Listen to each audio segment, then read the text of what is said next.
जय हिंद बच्चों, स्वागत है आप सभी का हमारे YouTube चैनल कक्षा 9वीं और 10वीं में। आज हम करने वाले हैं बिल्कुल final part class 9th SST eco people as a resource का। ठीक है, सो आज का टॉपिक जो हमारा होता है शुरू, वो क्या होता है? वो शुरू होता है आपका अनएम्प्लॉयमेंट से। अनएम्प्लॉयमेंट का मतलब होता है बेरोजगारी। क्या मतलब होता है इसका? बेरोजगारी। यानी कि इन शॉर्ट अगर काम करें, कोई अगर बंदा काम नहीं कर रहा है या उसके पास काम नहीं है, उसको वो काम ढूंढ रहा है, उसको काम नहीं मिल रहा, तो वो बेरोजगारी है या वो बेरोजगार है।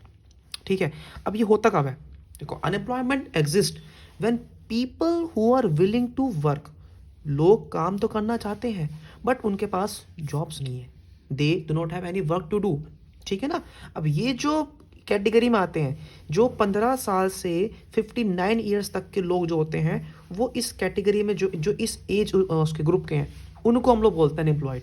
ठीक है ना? क्योंकि 15 से कम साल के बच्चे होते हैं चिल्ड्रन, ठीक है, 59 से ऊपर 60 ईयर्स के लोग होते हैं, वो होते हैं आपके बुजुर्ग, एल्डरली।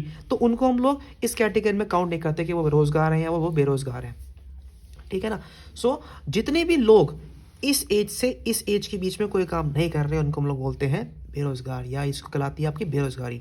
सो अगर हम इंडिया की बात करें, so nature of unemployment in India, Bharat में कैसा है, क्या स्तर है? So in the case of India, there is unemployment in both rural and urban areas. Bharat के गांवों में बात करो चाहे भारत के शहरों में बात करो, भारत में बेरोजगारी है। अगर हम बात करते हैं भारत के गांव की, तो भारत के गांव के अंदर सीजनल एंड डिस्गाइज्ड अनएम्प्लॉयमेंट है, whereas urban areas have mostly educated unemployment. अब इन तीनों में आपको डिफरेंस पता होना चाहिए कि ये सीजनल, डिस्गाइज्ड और ये एजुकेटेड अनएम्प्लॉयमेंट क्या होता है ये। ठीक है, हम बात करते हैं सीजनल अनएम्प्लॉयमेंट की। सबसे पहले क्या आता है आपका? सीजनल। देखो, सीजन मतलब यहाँ पे मौसम की बात हो रही है, तो क्या कह रहे हैं? It happens when people are not able to find job during some months of the year. ठीक है ना? मतलब मैंने बोला कि साल में 12 महीने होते हैं, 8 महीने काम है, 4 महीने काम नहीं है। People dependent upon agriculture and usually face this kind of unemployment. मैंने आपसे एग्जांपल ले लिया, मैंने बोला हम बात करते हैं एक एसी मैकेनिक की बात करते हैं। एक जो होता है एसी मैकेनिक, उसको एक तरीके से अप्रैल, मई, जून, जुलाई, अगस्त, सितंबर, अक्टूबर तक काम मिलता है उसको एसी ठीक करने का, सर्विस करने का।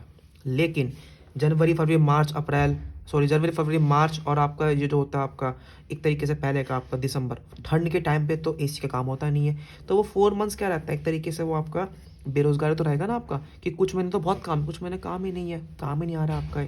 ठीक है, सो इसी को हम लोग बोलते हैं सीजनल अनएम्प्लॉयमेंट। इसको आप एग्रीकल्चर रूप में भी कैटेगराइज कर सकते हो। Next point, disguise unemployment. ठीक है, देखो, in this kind of unemployment people who are visibly employed are not actually employed. अब देखो, ये बड़ा कहानी है कि लग रहा है कि लोग एम्प्लॉय हैं, लग रहा है कि वो रोजगार हैं, ठीक है, बट वो नहीं है, वो बेरोजगार है। कैसे? एक काम कर सकते हैं 4 लोग एक काम कर सकते हैं 4 लोग, लेकिन वही काम कर रहे हैं 8 लोग, यानी कि 4 लोग फालतू में लगे हुए हैं। तो ये जो 4 लोग लगे ना एक्स्ट्रा, इनको बोलते हैं हम लोग, ये क्या है? ये आपका डिस्गाइज्ड अनएम्प्लॉयमेंट का शिकार है।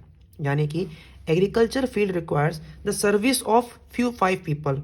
एक एग्रीकल्चर की खेती बाड़ी में 5 लोग की जरूरत है, but 8 people are working in the same field, then these 3 extra people come under the category of disguise unemployment. ठीक है ना? अब क्या करें? करना पड़ेगा, जब काम है ही नहीं तो ही कराएंगे।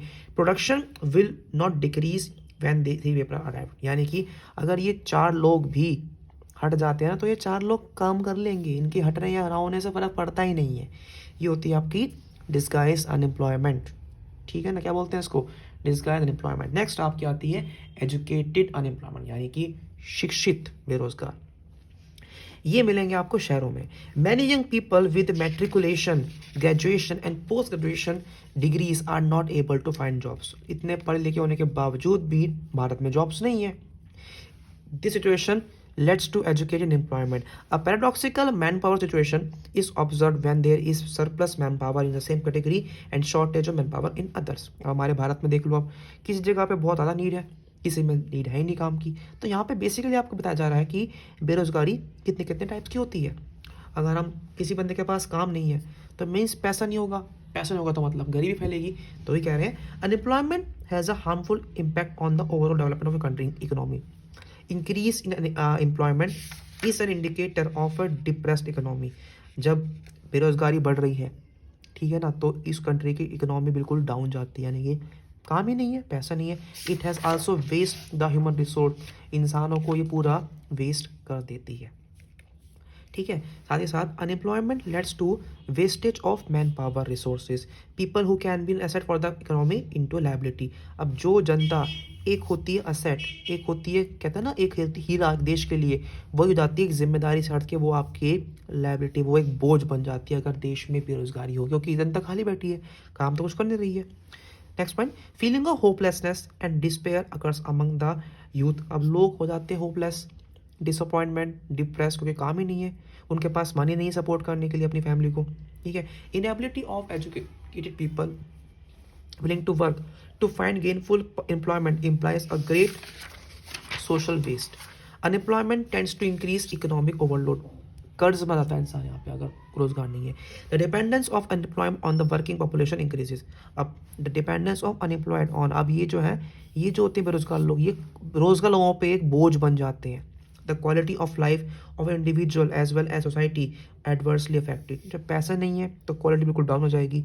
There is a general decline in health status, ठीक है ना। अब मतलब बेरोजगार होने के यार बहुत से मतलब नुकसान है, आपको पता ही होंगे। तो ये सब आपको यहाँ पे मेंशन किया हुआ है, ठीक है बच्चों। सो ये हम लोग पढ़ चुके हैं। नेक्स्ट हमारा आता है एम्प्लॉयमेंट स्ट्रक्चर, यानी कि कौन कौन कितने कितने रोजगार किस किस फील्ड में है। सो भारत के अंदर सबसे ज़्यादा जो लोग हैं ना रोजगार, वो एक तरीके से एग्रीकल्चर के बताया जा रहे हैं यहाँ पे। एक टाइम पे एग्रीकल्चर में था, ठीक है। Agriculture is the most labour absorbing sector of the economy, but there is problem of disguise employment in this sector. यानी कि एग्रीकल्चर में ज़रूरत होती है सपोज किया 100 बंदों की, ठीक है ना। 100 बंदे काम करेंगे तो आराम से काम कर लेंगे, लेकिन लगे हुए 150 बंदे। हालांकि 50 बंदे क्या, ये 50 बंदे जो है ये आपके डिसगाइज एम्प्लॉयमेंट कैटेगरी में आते हैं, यानी कि इनकी होने से फर्क नहीं पड़ता, लेकिन ये काम घुसे हुए हैं। Most of the family primary sector activities are self-employment, where the whole family contributes in the work. अब अक्सर गाँवों में पूरे पूरे फार्मर्स लगते हैं, पूरी पूरी फैमिली काम करते हैं। The secondary sector absorbs labor force in its small scale manufacturing units. Tertiary sectors also absorbs labor. इनमें भी काम लेबर करती है, इनमें भी करती है। Some of the surplus labor in agriculture moves to these sector. जब लोग एग्रीकल्चर को छोड़ते हैं तो लोग घुस जाते हैं किसमें, सेकेंडरी और टर्शरी में, ठीक है। In tertiary sector new services like biotechnology and information technology are appearing. Bharat के अंदर सब टेक्नोलॉजी आपके वो आ रही है जो भारत को और एक और अच्छी रूप में लेकर आ रही है। देखा जाए तो अगर हमारे भारत में एग्रीकल्चर को छोड़ के लोग अब शिफ्ट हो रहे हैं सेकेंडरी और टर्शरी सेक्टर्स में, ठीक है। तो यहाँ पे ये चैप्टर होता खत्म आपका। आई होप आपको समझ में आ गया हो। चैप्टर ईजी था। मिलते हैं आपसे हमारी नेक्स्ट वीडियो में।